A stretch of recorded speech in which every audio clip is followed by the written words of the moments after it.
So we're going to look at Jamboard on iPads, and I'm going to open that up. It is in the Manager app for students to get as well as you.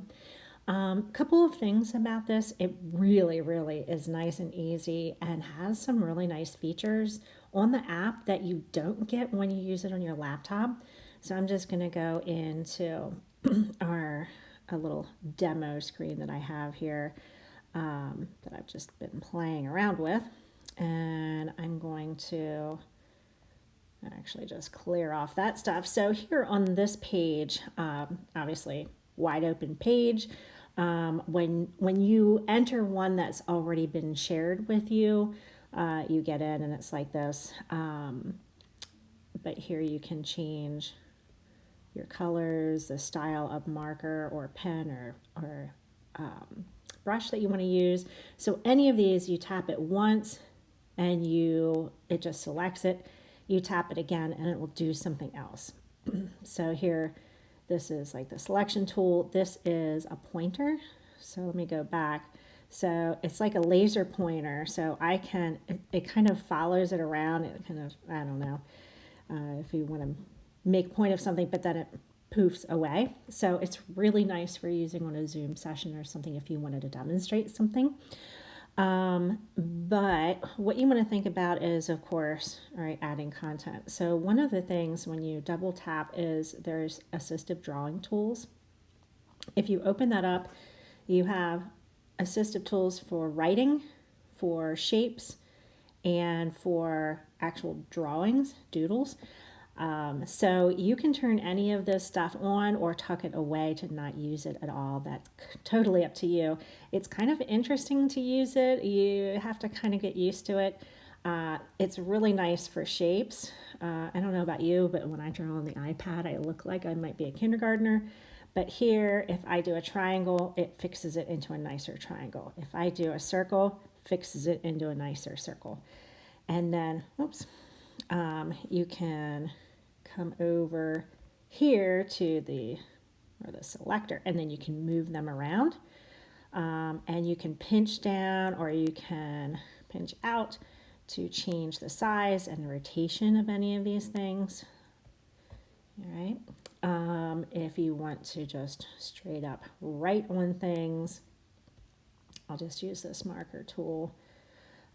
So here I can point, I can circle.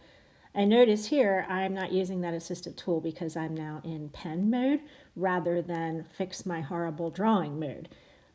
So again, takes a little bit of getting used to, but it's pretty easy to use. So let's say you started something and you're like, oh gosh, I should really share that with someone. So the 3 dots in the upper right corner, you can hit share. This is just like sharing with somebody in Google Drive. So putting their CY Panthers email address in here, we'll share it out with them. Other options here. Link sharing on would be really good if you wanted to, instead of sharing with individuals, if you wanted to make the link available to anybody. So let's say you have kids working on something and brainstorming and you want them to share it out with the whole class in a discussion. If they turn link sharing on, it automatically, here, link sharing on now, you can, here I turn it on and link is copied. So now they can go to Schoology in a discussion and say to your post, here's my Jamboard where I was brainstorming whatever project. And then they could hyperlink it in there so that their peers could go check it out. Other things, share as a PDF. So let's say you wanted them to work on this, but you don't necessarily want them to share it with you. Like maybe it's just for them to, to play around on and to try some things. And you wanted them to submit what they were trying, just to show that they've been working on something. They could use this instead of Notability, for example.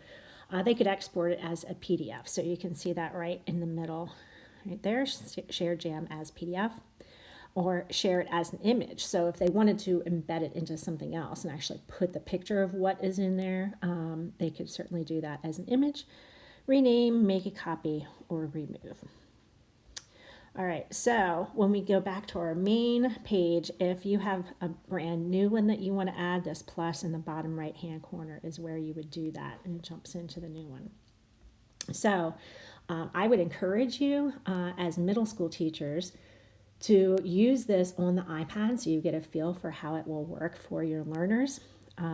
It really is fantastic. Lots of great stuff on there. You can see a couple of examples there. If I get onto this one, I just want to do this one more thing here. See the pencil in the bottom right? If you missed that, that's where you edit. There's also a plus down here. See that bottom left hand corner? So there are other things that are hidden down there below. So like sticky notes and images and things that you want to pull in. Stickers. Stickers are kind of nice because you can, oh, that poor guy. He's a little sad.